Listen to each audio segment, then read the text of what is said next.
won't tell you lies, won't be false or untrue. I'm always here for you. You inspire every episode. Your learning is what I love. Your defenses are what keep you from rising above. You were meant to thrive in your life. The overwhelmed brain, here to lessen the strain, help you learn to live. Show number 66, looking to thrive, to become more alive. The overwhelmed brain, personal growth show. Learn how to be here and now. The overwhelmed brain, personal growth show. Be proud of who you are. Rising higher than mainstream thinking.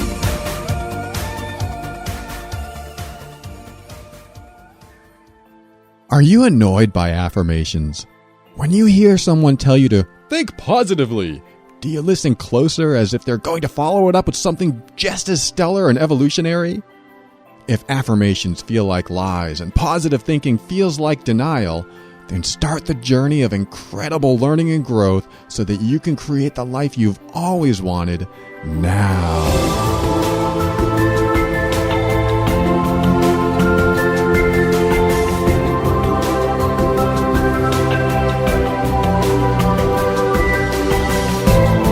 Hello, this is Paul Culiani, host of The Overwhelmed Brain, the personal growth show for the critical thinker. On this show, I discuss practical, down-to-earth steps to help you improve your mood, your sanity, and your life.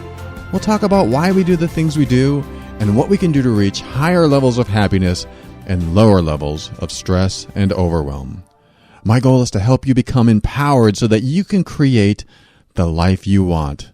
Today's sponsor is The Overwhelmed Brain. Hey, someday some other company's going to pay for this spot, so I got to get my own dibs in before that happens.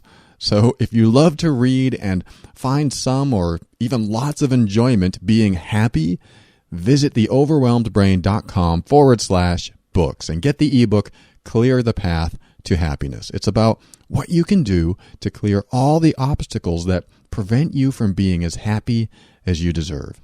It's about 60 pages and worth the read. So if you'd like to absorb this content at your own pace, visit theoverwhelmedbrain.com/books. Now, before we talk about today's episode, I want to let you know that from December 22nd to January 5th of 2015, all podcast shows, including this one, will likely be delayed a few days. This is because Apple gives their employees some deserved time off. So congratulations, Apple employees, you've earned it. And I wanted to let you know this just in case you woke up bright and early Sunday morning looking for the next episode of the show. But there are about 100 other episodes, so if you want to listen to one or two from the past, you can do that instead. Also, I'll likely be releasing a 2-part coaching call and not my regular monologue show during this time, since I'll be getting a few days off myself. I'll keep you informed. The call that I did was long and it got quite heated. So there's a lot to pull from it and maybe compare to your own situation. It's a couples coaching session with somebody that you've probably heard on the show before, Michael and Daria. And this time the recording is much, much better. So if you remember the last recording that we did, it wasn't so great, but this one was a lot better. And it was a long call and it's definitely worth listening to. So it'll be very educational, I promise. I appreciate your understanding regarding the delay as well. So if you subscribe in iTunes, that's where the delay is. But you can go straight to my website anytime, theoverwhelmedbrain.com, and hear the show on Sunday morning as scheduled. That's just for the iTunes subscribers. Regardless of what you're doing at this time of year, no matter what you listen to, just make sure you take time to connect with yourself. You may or may not celebrate the holidays, but it doesn't matter because you can take a quiet moment at least once a day and connect with who you really are deep down inside. When you connect with that authentic you, that is worth celebrating.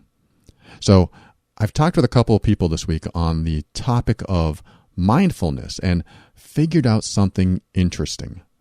The more you multitask, the less mindful you are.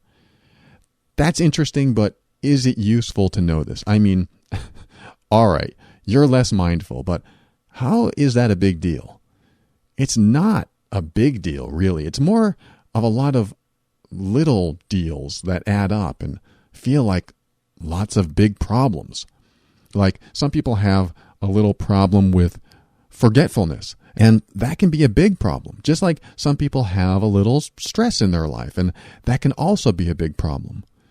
And these little problems add up to create a less than peaceful existence, but they can decrease with mindfulness. By the time today's episode is over, you'll learn exactly what mindfulness is and a few techniques that you can use to practice it. Not only to help your brain remember things easier, but also to help you learn to prioritize tasks and enjoy the small moments and also wash away stress and overwhelm. And now if you're already in Zen mode all the time, then you can probably stop playing this episode right now. But if you're like most people, you're busy more often than not and could use a bit of mindfulness every now and then. Wouldn't it be nice to find some tranquility in the occasional storms that life throws our way? Mindfulness can help you get out of your mind while being in your mind. It can release you from the constraints of your physical body while not going anywhere at all. If that's confusing, good. I'm just helping you start to access that more voidy space inside of you so that you don't overthink this episode too much. Now, if you're a critical thinker, you may think it's challenging to be mindful, but mindfulness actually lends itself well to critical thinkers. So stick around and we'll talk a little about some of the practices and maybe even practice it in real time.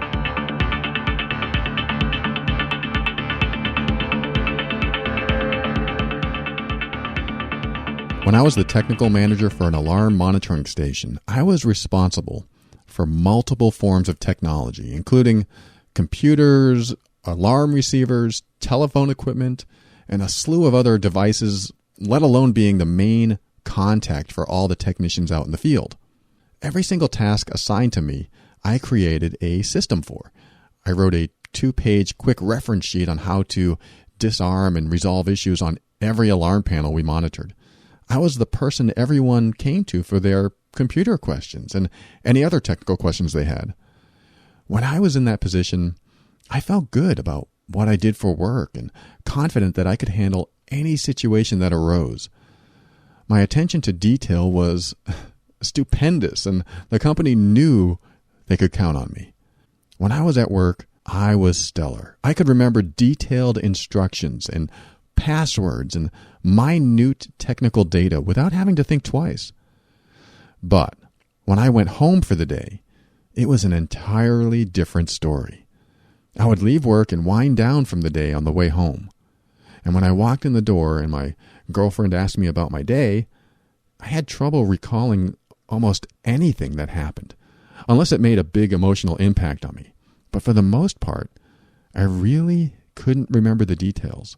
I would sit at the table, thinking back, knowing I had a busy day, but simply couldn't remember what I did. When I was at work, I remembered everything.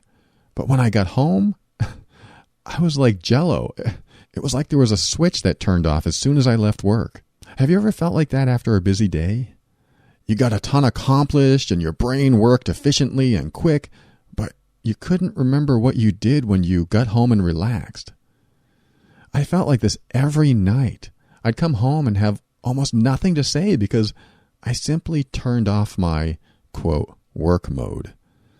You know work mode, right? It's that mode that some people jump into when they're working, typically less emotional and more action-oriented. When I turned off my work mode, I was mostly mindless and just wanted to relax and watch TV or play a game. I didn't want to think. I wanted other people to think for me. It was like I had a split personality.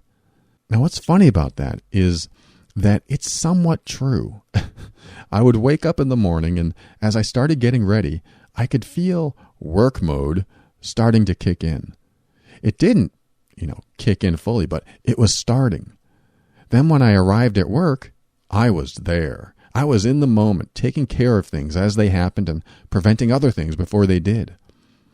Then as my day was coming to an end, I found it hard to turn work mode off and actually wanted to stay late, continuing to work more. I figured the more I worked today, the less I would have to work the next day. But what always happened is that I'd never work less the next day and always work late. It just became the way I operated. I would eventually leave an hour later sometimes, but never right on time. I didn't want to leave because I actually enjoyed work mode. My mind was sharp and I could think on my feet. I was energized and kept moving all day long. I didn't want that feeling to end, which is why I wanted to stay. But I did also like going home and turning off work mode for a while too. I did enjoy downtime, but I really missed my mind. When I was at work, I was mindful. I was on, and I was making things happen. When I was at home, I became mindless and slow. I was functioning at an entirely different level, and it was just something I never thought about until I learned about mindfulness later on in life. It was like I'd turn on my brain when I went to work. I actually conditioned it that way. I created a pattern of when I was at work, my brain was sharp and fast. And when I wasn't, it was slow and barely functioning. Why is that? Do you ever get this way where you're sharp and right on with one set of tasks, but barely functioning with another? For me, I thought it was maybe because of the constant stimulation or the time of day or maybe my internal clock or maybe the food I ate. All of these factors play a role in how sharp our mind is and how much energy we have. But I'd like to talk about how mindfulness, or lack thereof, plays a role. So let's dive into some mindful conversation and see where it takes us.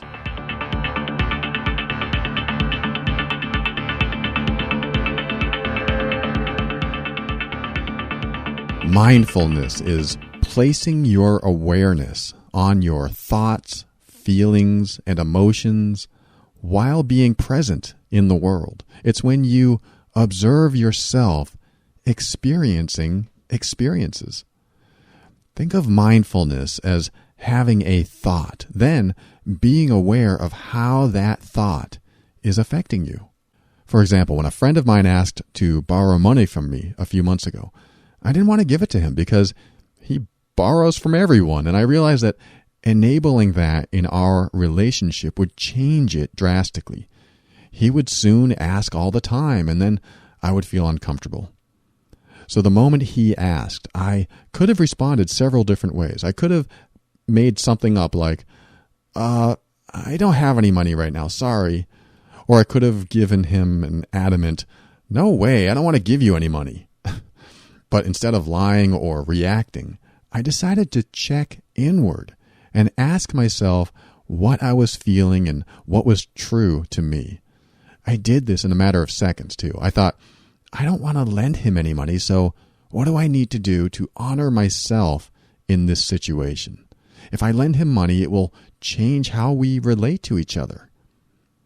The answer that came to me was to just say no, but calmly, and to speak to him from my heart after I told him no. And that's what I did. I thought for just a few seconds, being very mindful of my thoughts and feelings. And then I calmly said, no. He responded, well, if I can't borrow the money, can I have it instead? And I said, no, again. And then I looked at him and said, I don't want to introduce borrowing money into our friendship. I really like how we get along, and I'd feel better not having to think about money every time I see you. He was taken back at first, but he accepted my answer, and we were fine after that. since then, it's never come up again.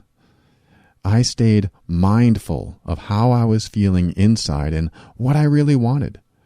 I then honored how I felt and acted upon it. Mindfulness is when you are present, both inside and outside of you. It's when you stay aware of the experience you're having. Instead of thinking about the past or the future, it's paying attention to the now.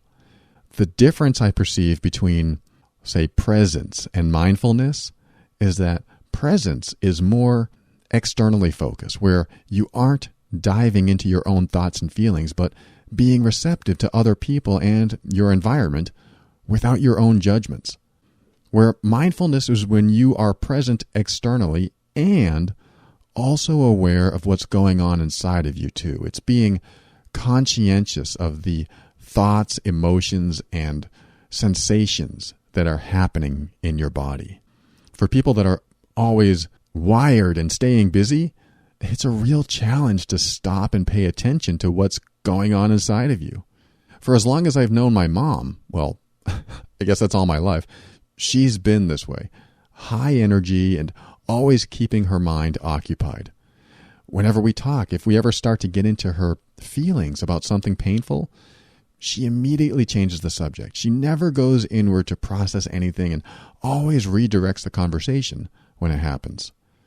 Now, as a people helper, for at least the last 10 years of my life, I've spent quite a bit of time helping her open up that part of herself so that she could be free from those negative emotions.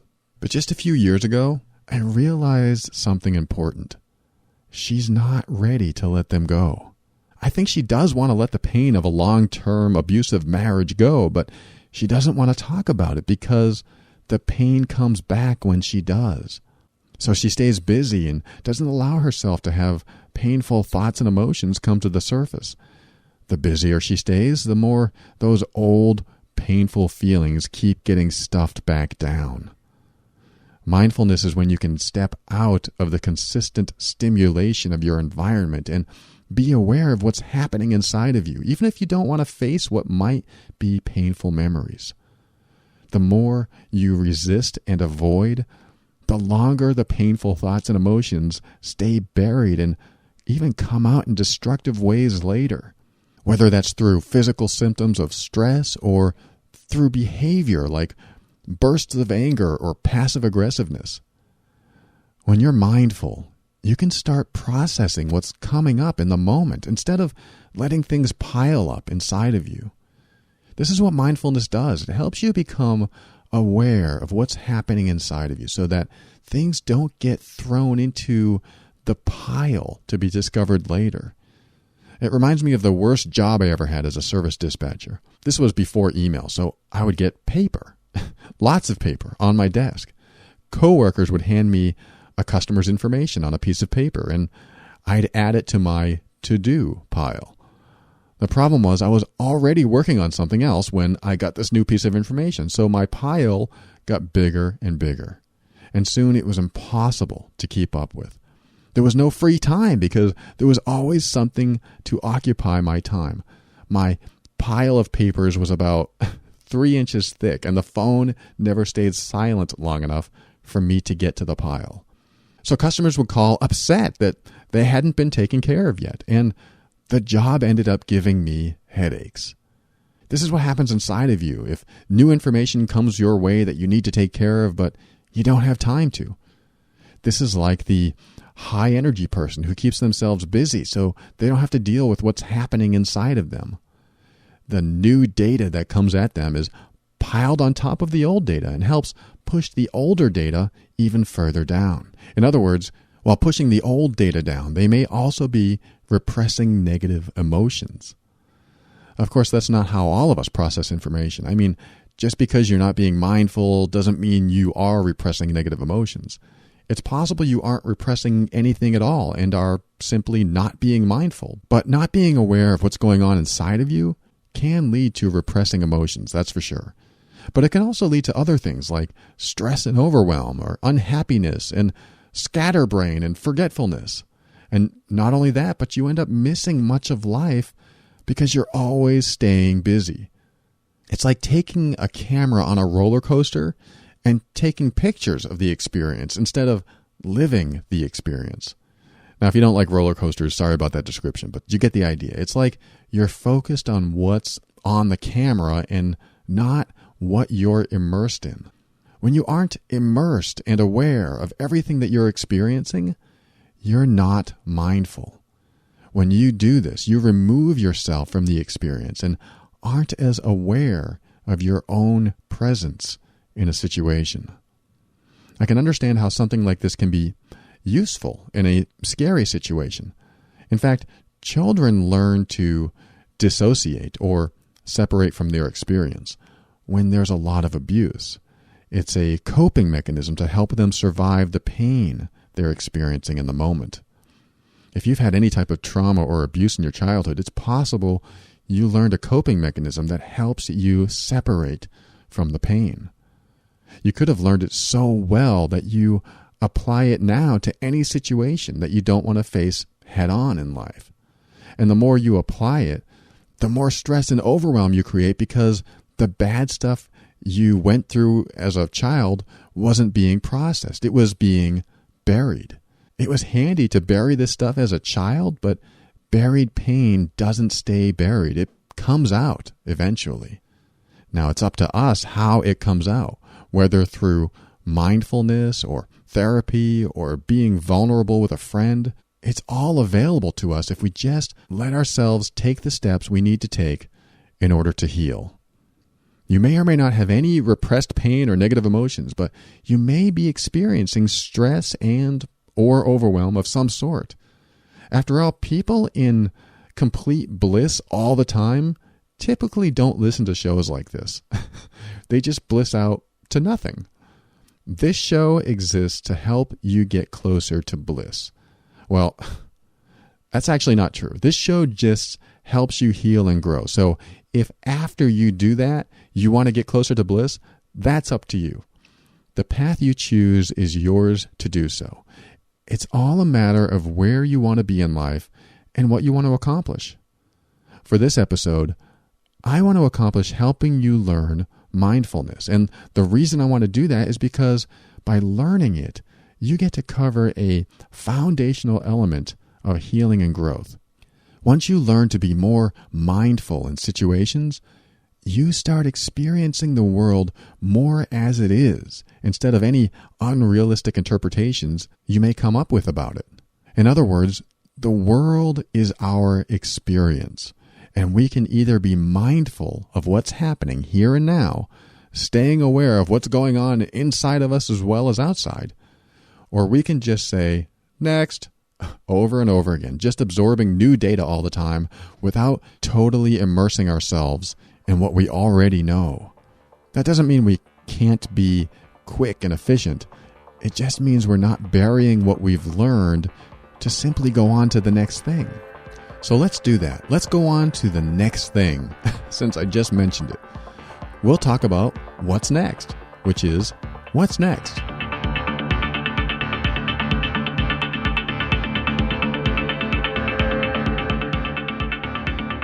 What's next? Got it. How about this? Got it. Have you ever used this thing called the internet?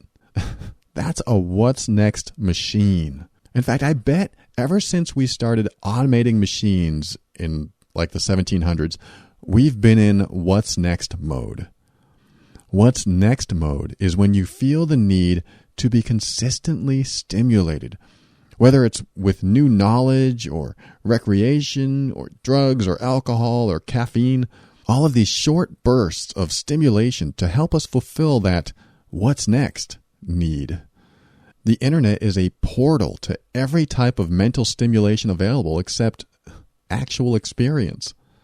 Of course, the internet can lead to actual experience, but the internet itself is not an immersive experience. It feels immersive, especially if we can stay focused on one thing while we're using it. However, when you find yourself clicking link after link, looking for more information, that's when it becomes quick bursts of stimulation. I got lost in that what's next mode for years and needed to supply my brain with what was next all the time. one website wasn't enough. I needed all the data I could fill my brain with. It was great in the beginning because I would learn new things and have new skills. But what I noticed happening was that by always having access to all the information all the time, I would stray. I'd look up how some piece of technology worked, and soon I found myself reading the news or watching funny videos. I would go to write a friend an email, but ended up playing a game. It was always what was next that kept pulling me from the things I started. This led me to believe that I had a problem staying focused and that I had memory issues too. I felt like I couldn't keep attention on anything for too long and that I would get bored if I wasn't continually stimulated. The faster you train your brain to respond to the environment, the faster it searches for stimulation. That's not a problem if you can keep it up, but as you know, that's almost impossible. So when you take your overstimulated brain and put it in situations that are more reasonably paced, you start to get antsy and can't keep your mind focused on a single task. When I started this show, I learned everything I could about building it from the ground up.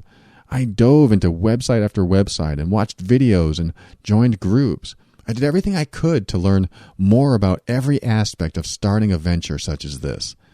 And I eventually learned how to create a website and then use audio equipment and record and distribute podcasts and so much more. But it was highly stimulating. What happened is when I finally got all my systems in place, I didn't require as much knowledge as I did when I started. I was applying what I learned daily. But because I knew what I was doing now, I ended up with something I've heard called the shiny object syndrome.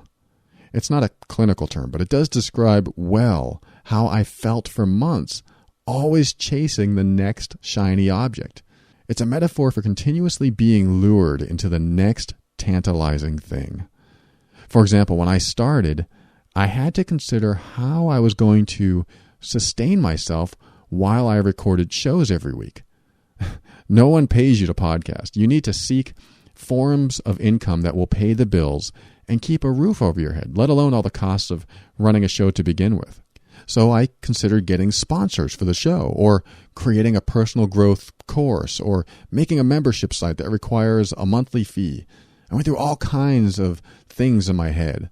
And when I thought of something that might work to generate an income, I would start putting all of my energy into that course of action. For instance, I took the time to seek sponsors for this show way back in the beginning, but a few weeks into it, I gave it up because I learned about another way to make money.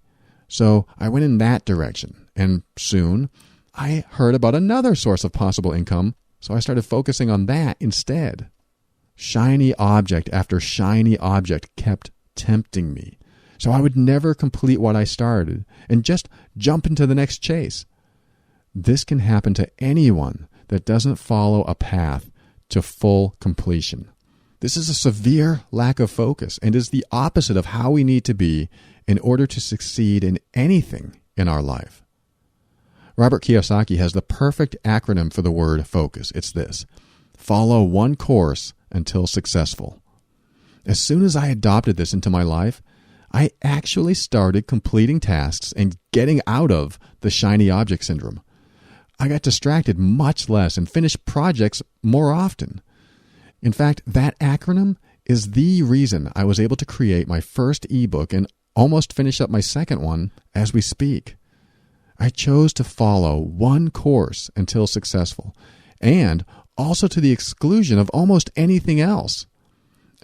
It's almost a redundant statement, I realize, but I needed to word it that way so when temptations arose, I would exclude them specifically. For example, when I started writing my ebook, Clear the Path to Happiness, I made a promise to myself that I would finish it no matter what tempted me. What happens when you do this is that you create a road that you are compelled to follow, no matter what.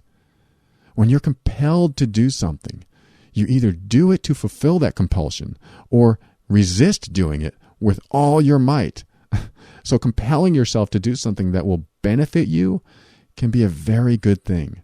If you want to do a project to completion, Follow the focus model and exclude any temptations that come your way. When I made the commitment to focus on my ebook until it was finished, I received at least 3 offers to make money elsewhere. These offers didn't come before I started or even after I finished, only during. This seems to happen a lot. Whenever I commit, the door opens and more opportunities arrive. It's like when you get into a relationship, suddenly you're more attractive to other people. I don't know what kind of cosmic dance, if any, is at work, but it's strange how that happens. When you commit and keep that commitment no matter what comes your way, you will absolutely finish what you started. And only people who finish things get what they want in life because they see it through to completion. This focus model is the perfect first step in being mindful. It is giving conscious attention to what you're committed to, helping you sustain awareness of what you need to do in your life. Following one course helps train your brain to not always look for what's next. It slows it down a bit so that more attention can be paid to what you're committed to. And as you complete the first project, you'll build a reference in yourself, giving your subconscious mind proof that you're fully capable of completing tasks. The more you do this, the more you start trusting yourself and believing in your own words. Now, this can be hard for some people because they go around saying, yeah, but I know me. I know I won't be able to do that project because that's who I am. Committing to finishing something to the exclusion of almost everything else resolves that negative self-talk because you start building positive references. You start following through with your commitments more often, getting more confident in your abilities. With more confidence comes more congruence. You know congruence, right? It's when your thoughts and intentions line up with your behavior. People will recognize incongruence in you if you always say you're going to finish something but never do. They might start distrusting you and not having faith that you'll come through when they need you. The more you do come through, however, the more confidence you will instill in others towards you, if that makes sense. You know, it's important to appear congruent to yourself because it eliminates negative self-talk. Finishing what you started gives you confidence and helps you build self-esteem. So follow that one course until you're successful, and you will be successful more often than not.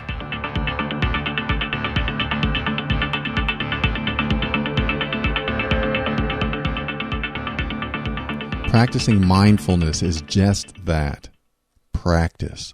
It's a practice that is never really perfected, but the practice is where the value is anyway. The focus model is just one way to start retraining your brain to become more mindful, as it limits interference from what would be disruptive sources. The less your brain starts to wander onto different things, the easier it is to be mindful. Another way to stop your mind from wandering is a little trick I use, and that is repeating what you need to do over and over again until you do it. I don't mean repeating a task. I mean repeating what you're going to do either in your head or verbally. For example, I know someone who has trouble completing small tasks without getting sidetracked. If her goal is to get a glass of water from the kitchen, she'll first read the mail, then clean the stove, and then make a phone call, then maybe eventually get that glass of water, if she remembers that was her original intention to begin with.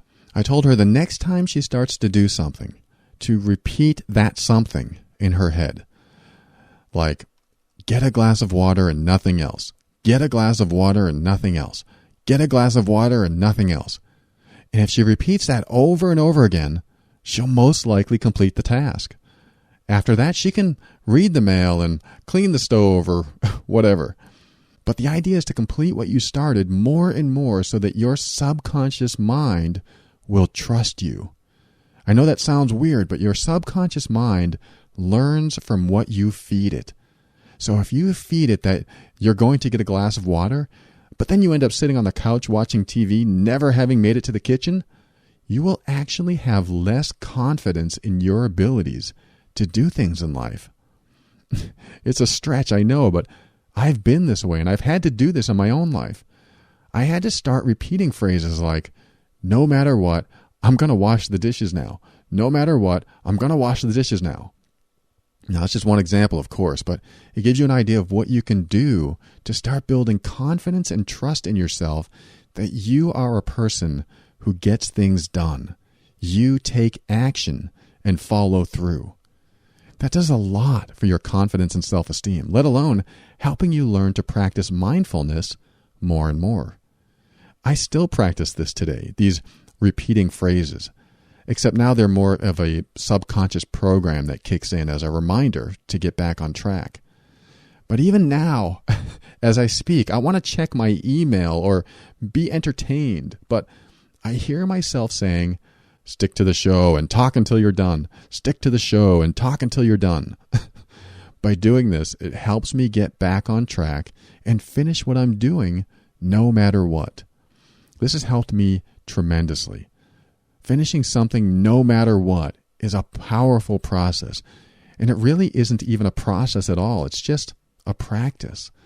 A step to help you achieve more awareness of yourself and more empowerment because of what happens when you are more in tune and in control of your actions.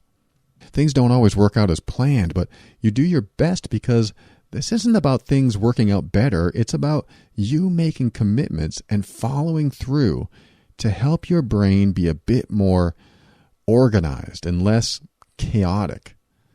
Chaos happens when we overstimulate the brain. That's why there's so many proponents of meditation. When you start meditating, one thing you notice is that you need less stimulation for your brain.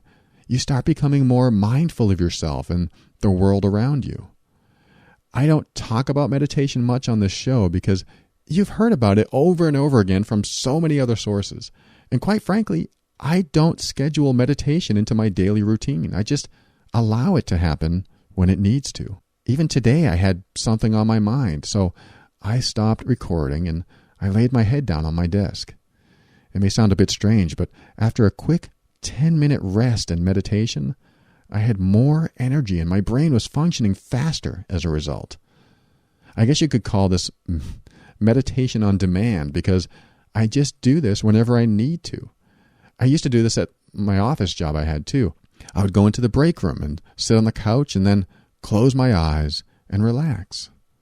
I let whatever thoughts and feelings I had rise up and go where they needed to go. After about 10 minutes, it felt like I had an hour-long nap. Stimulating your brain can get tiring unless you're feeding yourself lots of caffeine or drugs to stay alert. But even that doesn't last because your body will eventually make it impossible for you to stay active if you don't have it in you anymore. So if anything, besides the mental benefits of meditation, even the physical benefits are powerful. When you're tired, meditation acts like a nap. When you're overstimulated, meditation acts like an anti-stimulant. Meditation actually forces you to be mindful in the sense that it gives you the opportunity to check in with yourself and be aware of your thoughts and feelings. This doesn't mean you have to meditate for an hour a day, but even when you're standing in line at the grocery store, there's an opportunity to stand in awareness of everything going on inside and outside of you. These small moments lead to big changes in how you think and function. Every little thing you do to practice mindfulness leads to less stress and faster brain function and better memory and capacity. Most of all, mindfulness helps you uncover the past and let repressed memories come up. Now, you may or may not be ready for this, especially if you've had a lot of abuse or trauma in childhood, so be sure to seek professional advice if you know you won't be able to handle whatever comes up. Or at least find a support group that will be there when something becomes too much to handle. I was fortunate in my childhood. I did get emotionally abused and had to live in what I perceived as consistent danger. But aside from some minor and somewhat inappropriate physical contact from someone I was supposed to trust, it was a walk in the park compared to some of the stories I've heard from other people. And there are a lot of stories out there. So if you are living with one of those stories, know that there are people out there who've experienced a lot, and there are support groups and experts that can get you through whatever might come up. And for those of you that haven't experienced abuse, you may have developed different ways to use your brain that may not benefit you. What determines if what you're doing benefits you or not are your results. Are you always seeking more stimulation? Or you're always stressed out? Or what is it for you? Maybe you just have short bursts of stress, or maybe you're just a little scatterbrained now and then. Either way, if you're experiencing those things more often than not, let's end today's show with a mindful experience, shall we?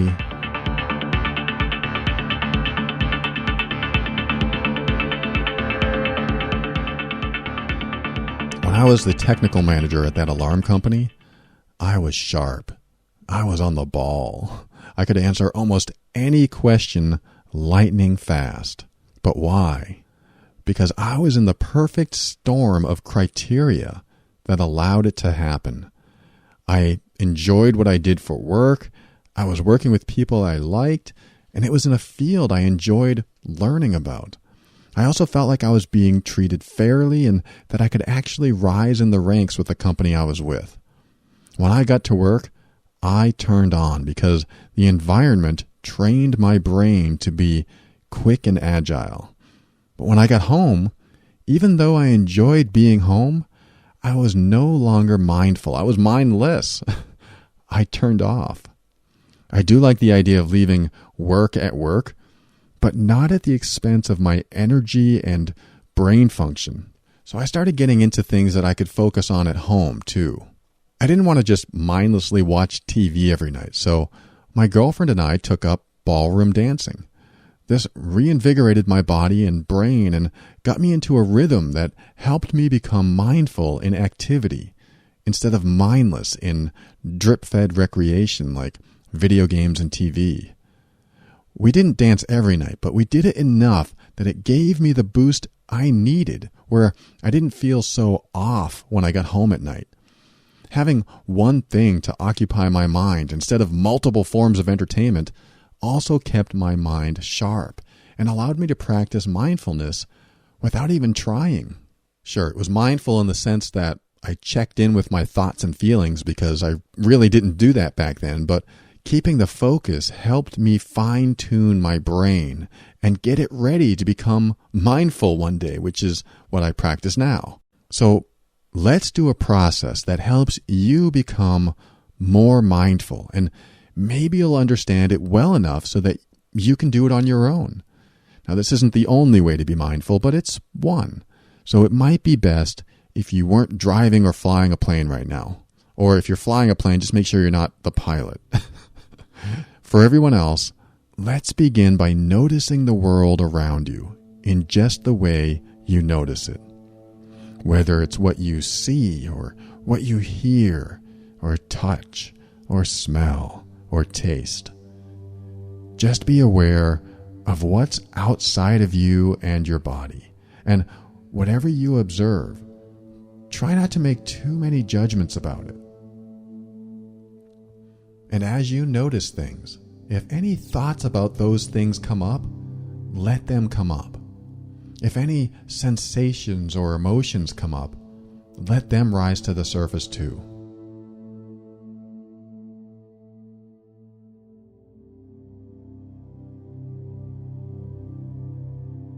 Stay aware of your present surroundings as you do this, but also stay aware of your inner state, both physically and mentally.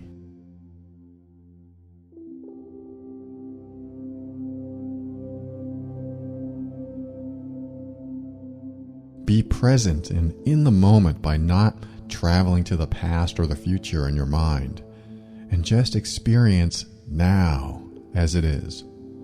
And be mindful by allowing whatever thoughts that need to rise up exist as they need to exist.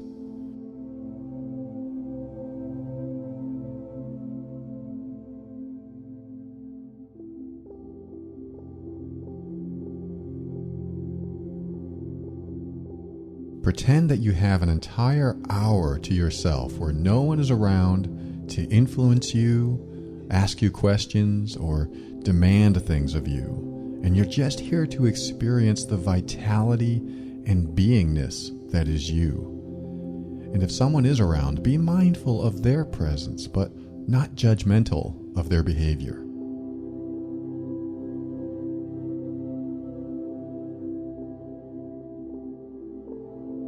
Sometimes mindfulness reminds us of who we are and what we feel about the influence of others. It is a time to allow us to be who we need to be at the time. If you feel upset, be upset. If you feel happy or content, be that. There is no right or wrong way to feel, so try not to apply any meaning to what you're feeling. Some feelings feel good and some don't. But just allow whatever you feel to exist. Don't resist what comes up. Whatever thoughts and feelings or sensations come up for you, just welcome them. No matter what they are, welcome them, even if you don't like them. The idea behind this is not to evaluate what's coming out from the depths of your unconscious mind, but to just be with the thoughts and feelings that arise.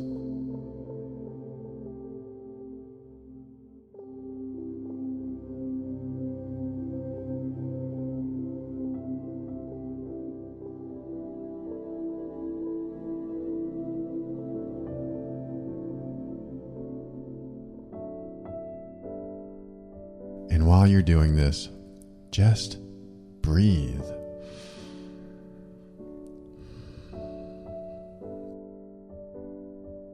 What we're going to do now is, I'm going to ask you to remember something that you're going to do tomorrow, as if you've already done it. Does that make sense? Remember something that you're going to do tomorrow, as if you've already done it. Pick something, anything, that you know that you're going to do tomorrow, even if it's completely mundane.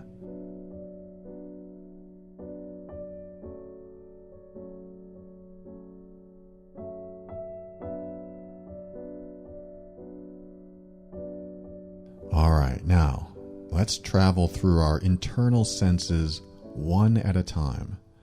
First, visualize what that activity will be like. Make it bright and then dim. Make it colorful and then muted. Make it really large and really small. And as you change these things about the image, find that sweet spot that feels right. If it's too big, make it smaller. If it's not bright enough, make it brighter. Do anything you want with the image in your mind until it's just right.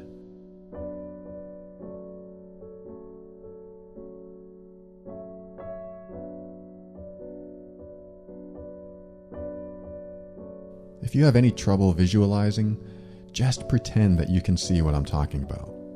The point is the attention that you are giving to the process.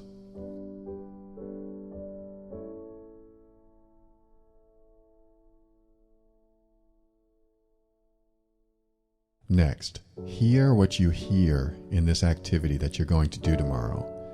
Is there anything that is making noise? Listen for any sound, even if it's just environmental, like in the background. And with this activity, what can you hear? If it's quiet, make it louder. If it's high-pitched, make it low-pitched. Play with the sound until it's just right. Find that sweet spot again. Now that you have sound and visual down, let's move into feeling. What can you feel like with your hands or your body in this imagined activity? Are you holding something or wearing something? Do you feel what's under your feet?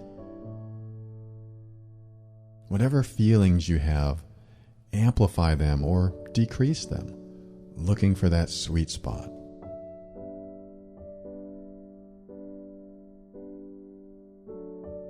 Now, with this activity still in your mind, do you smell anything? Is there anything nearby that has a scent? There may or may not be, as sometimes we don't pay attention to smell, but if you can smell something, increase or decrease that smell until you find that sweet spot.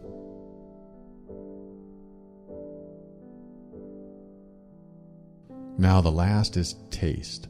What do you taste in your mouth when you think about this activity? You'll either taste something or not. Either way is fine. If you do taste something, amplify or decrease the intensity of that taste. Again, finding that sweet spot.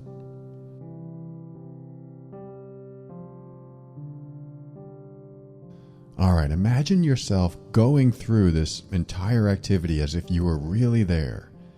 Make sure you're actually looking through your own eyes with all the sights and sounds and feelings and everything else in their sweet spot. Go ahead and finish that activity. But when you finish, do something different that will be memorable. What I mean is, in your mind's eye, add something to the activity that you've never done before, no matter how weird it is. Whether that means you pull out a can of spray paint and paint your hair, or find a bag of gold, or whatever. Make something up that will be different than the mundane activity was.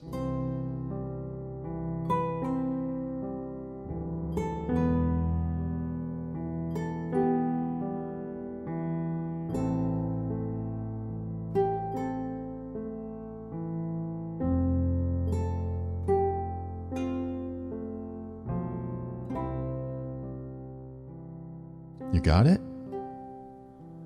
Good. Now I want you to start coming back to now, in the present moment, and just allow that memory to go into your long-term storage so that the next time you do that activity, maybe that one new thing you added will be recalled. It doesn't matter if it really happens, because that wasn't the point of this process. The point was to stay focused and mindful of what you were doing. Were you able to stay mindful as I walked you through that process? If you aren't quite back yet, keep coming back into the here and now, and just notice if your senses feel any different than they did before. This is just a practice in mindfulness. It's not textbook by any means, it's just practice.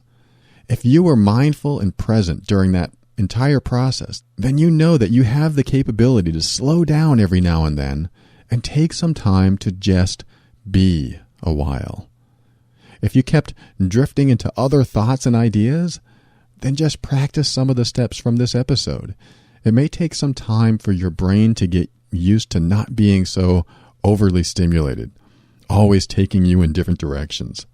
But for now, I'm hoping you're in a good space and can take this good feeling with you into your day or night or whenever you're listening to this. Thanks for taking a moment to be in the moment. Stay mindful.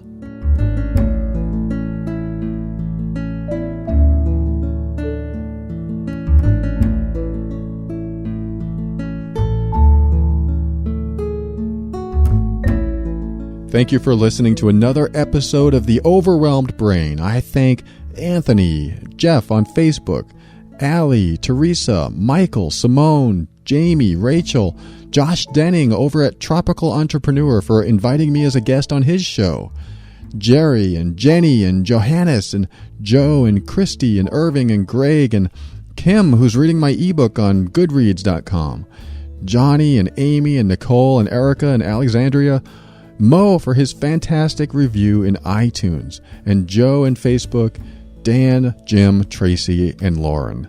Keep up with the show by heading over to theoverwhelmedbrain.com and sign up for your weekly personal growth message. You can also write to me anytime by sending me an email to paul@theoverwhelmedbrain.com. I want to thank the listeners who are using the Amazon link on the site to support the show. Be sure to shop at Amazon, especially with the holidays here, using the link theoverwhelmedbrain.com/Amazon. If you find this show valuable to you, just say thank you by using the Amazon link before you make your next purchase from them. While you're there, look for my ebook, Clear the Path to Happiness. You are all making a difference, and it's going towards a good cause. You. If I didn't call your name in this episode, just know that I appreciate you and thank you for being there for me, listening, learning, and growing. Can you be mindful in every situation? It's possible, but sometimes it's challenging, especially when you are emotionally charged. To be mindful takes practice. It doesn't just turn on and you're ready to go. It involves training your brain to switch to a mindful place instead of a judgmental or emotionally triggered place. It won't be easy if you're not used to it, but as you get used to it, it becomes easy. And it's very beneficial. You'll be less reactive and more proactive. When you're mindful, you're in the moment, highly observant and aware. You're more adaptable and can respond more consciously and in the interest of everyone instead of just yourself. Mindfulness is a practice and will improve your stress levels, your brain function, and memory retention the more you do it. It also means that there is less drama in your life because you are more aware of what's going on and not so wrapped up in all the made-up scenarios that we all tend to plant into our brains. Step into your power and be firm in your decisions and actions so that you can create the life you want. When you do this, you'll discover what I already know to be true about you, that you are amazing.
Are you still here? Are you still listening and wanting to learn even more? You might be thinking, where's the summary of today's episode? If I were to summarize everything that we talked about today, I might put it into these few words. Know yourself and don't always look for what's next. Sometimes we think we know something, so we move on to the next thing. We chase knowledge. This isn't a bad thing, as I love learning, but know yourself first, then know the next thing. I'm still getting to know myself, and the more I get to know myself, the more I figure out what I resonate with most. The hobbies I like and the people I need just seem to appear because I took the time to be with me. Sometimes just being with yourself for a few minutes a day gives you ideas and allows you to reflect on things without anyone directly or indirectly influencing you. Something I like to practice every now and then is to pretend that no one had the ability to influence my decisions but me. What would I do differently? How would I feel? That's a neat exercise because we're all influenced by other people, even when they aren't in the room. Think about what you do and if what you do is influenced by anyone else. It's not a bad thing to be influenced. This is just practice, as this entire episode was. Practice. Get mindful of yourself without influence for a few minutes and experience what it's like. Then come back to the world with the rest of us and bring a little something extra back with you. Who knows, maybe you'll understand something a little bit better than you used to. I appreciate you.